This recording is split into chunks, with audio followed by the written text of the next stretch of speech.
October 1943, high above Germany. American bombers were flying farther into the Reich than ever before, and the deeper they went, the more dangerous the mission became. The United States had built its air strategy around daylight precision bombing, convinced that tight formations and heavy defensive guns could force a path through enemy skies. Over Europe, reality was far less forgiving. Once the escort fighters reached the edge of their range, the bombers kept going alone. That was where the Luftwaffe struck hardest. Entire formations could be broken apart in minutes, not because America lacked courage or industrial power, but because it still lacked a fighter built for the full distance of the war it wanted to fight. Long before the P-51 Mustang became a legend, one engineer at North American Aviation had already started shaping the answer. His name was Edgar Schmued. The crisis that made the Mustang necessary was not theoretical. By 1942 and 1943, the strategic bombing campaign had exposed a brutal weakness in Allied air power. The United States could produce bombers in astonishing numbers, but numbers alone did not guarantee survival over occupied Europe. Existing escorts were formidable in combat, yet they could not remain with the bomber streams deep enough into enemy territory to protect the most dangerous stretch of the mission. Germany understood that gap immediately. The Luftwaffe learned where American protection ended and where the slaughter began. If Washington wanted to break the German war machine from above, it needed something far more difficult than another fast fighter. It needed an aircraft that could combine range, speed, efficiency, and combat performance in a way few wartime designs had ever managed.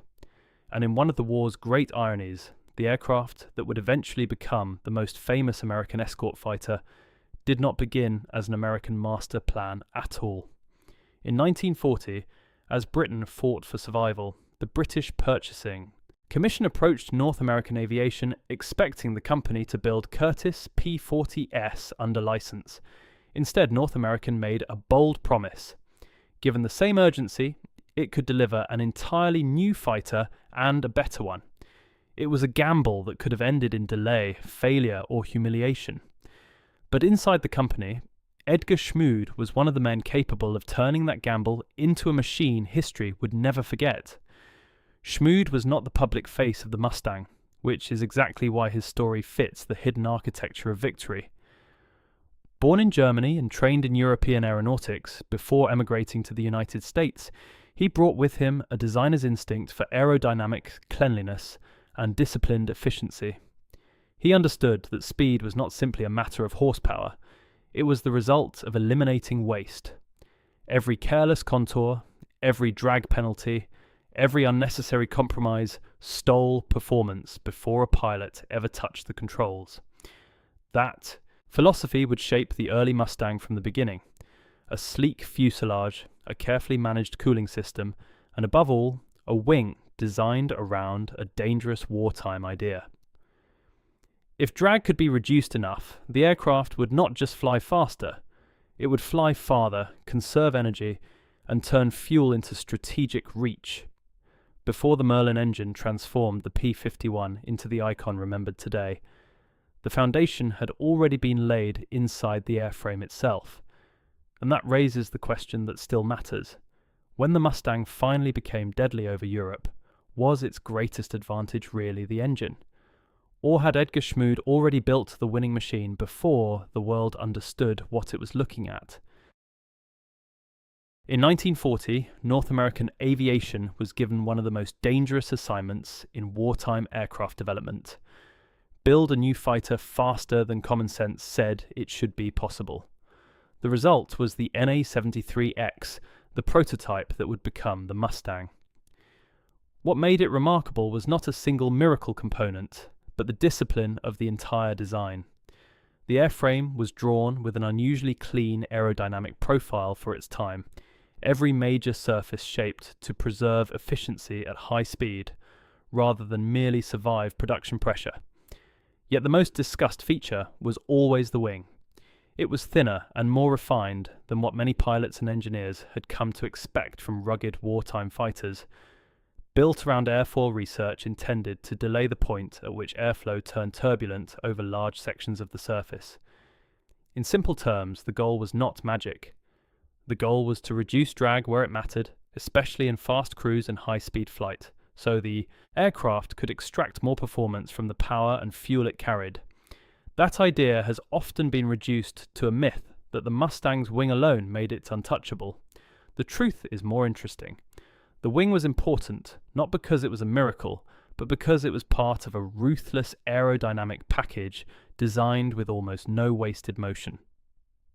What separated the early Mustang from many contemporaries was how well its major systems worked together.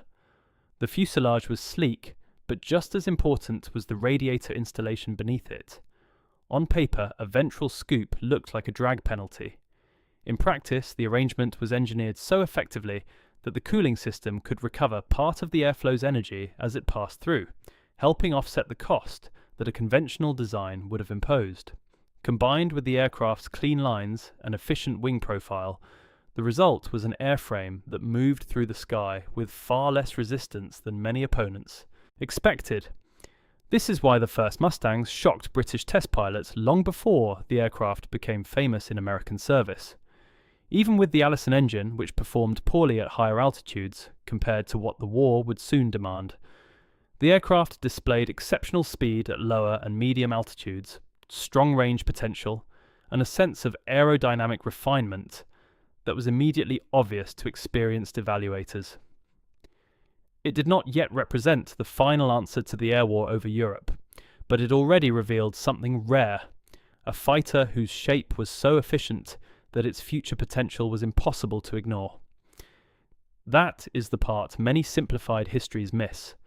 The famous laminar flow wing was never a magical label that automatically turned the Mustang into the dominant escort fighter of the war. Real combat conditions, manufacturing tolerances, surface imperfections, dirt, paint wear, and operational abuse all reduced the ideal aerodynamic effect promised in theory. But that does not mean the concept was meaningless. It means the real achievement was broader than the label. Schmood and the North American team had built an aircraft around disciplined drag reduction, structural balance, and energy efficiency at a level that gave the design enormous room to grow. The wing mattered because it belonged to an airframe that had been conceived intelligently from nose to tail, not because it existed as an isolated trick. And that is why the early Mustang matters so much in this story. Before the engine that would make it famous ever arrived, the aircraft was already proving a dangerous point. North American had not merely built a fast fighter, it had built a machine with unrealized strategic potential. The next step would not be designing a new aircraft from scratch. It would be discovering what happened when the right engine was finally placed inside the airframe Edgar Schmued had already perfected. The missing piece was altitude. The early Mustang's Allison engine gave the aircraft impressive speed and range at lower levels. But over the skies of occupied Europe, that was not enough. The war above Germany was being fought higher, where heavy bombers cruised and where interception often became a contest of climb, power retention, and survival in thin air. At those altitudes, the Mustang's elegant airframe could not yet deliver its full promise. British test pilots saw the problem clearly, but they also saw something more important. The flaw was not the aircraft itself. The shape was right, the balance was right. The efficiency was already there. What it needed was an engine capable of matching the airframe's potential where the war was actually being decided. That realization changed everything. When the Rolls-Royce Merlin was fitted to the Mustang, and later produced in American-built Packard form, the aircraft stopped being merely promising and became transformational. Suddenly, the clean lines, the efficient cooling arrangement, the refined wing, and the fuel-saving discipline of the design were no longer theoretical advantages waiting for the right conditions. They became combat power at the exact altitude where the strategic bombing campaign needed it most. What followed was not just the rise of another successful fighter, it was the arrival of an aircraft that changed the geometry of the air war. The P-51B and P-51C gave American bomber formations something they had lacked at the most dangerous stage of the campaign: a long-range escort that could stay with them deep into enemy territory and still fight aggressively once it got there. Later, the P-51D would become the most recognizable version, but the strategic revolution had already begun. The Mustang could reach farther, remain over target longer, and return with a margin of control that altered how missions were planned. That meant more than protecting bombers. It meant American fighters were no longer forced into a purely defensive role. Once escort duties were covered, Mustang pilots could sweep ahead, descend on German airfields, attack fighters before they formed up, and force the Luftwaffe into a war of exhaustion it could not sustain. This is where the aircraft's true significance emerges. The Mustang did not win the air war alone, and serious history should never pretend otherwise. But it helped make sustained, deep escort practical, on a scale that transformed Allied pressure over Germany. It turned distance from a shield into a trap. The Reich could still launch aircraft, but now the enemy was arriving with the bombers, staying over the target, and hunting on the way home. That is why Edgar Schmued deserves to be remembered, not simply as the man connected to a famous fighter, but as one of the engineers who understood a harder truth about modern war. The deadliest weapon is often not the most heavily armed or the most heavily armoured. It is the one that converts design efficiency into strategic freedom. The Merlin made the Mustang legendary, but legends often hide the architecture beneath them. Without an airframe already built to waste less drag, manage cooling intelligently, stretch fuel farther, and remain lethal when finely matched with the right power plant, the engine alone would never have created what the P-51 became. That is the difference between a good aircraft and a historic one. By the time American bombers began crossing Europe under Mustang cover, the Luftwaffe was no longer facing isolated formations, gambling on daylight survival. It was facing a machine whose greatest strength was not a single weapon, but the way its entire design solved a problem that had been killing men for years. And maybe that is the real legacy of Edgar Schmued. Not that he built the most famous escort fighter of the Second World War, but that he helped design the aircraft that made Germany's skies stop belonging to Germany. So what do you think mattered more in the Mustang's rise to dominance? The Merlin engine, or the airframe Edgar Schmued had already built to make that power truly matter?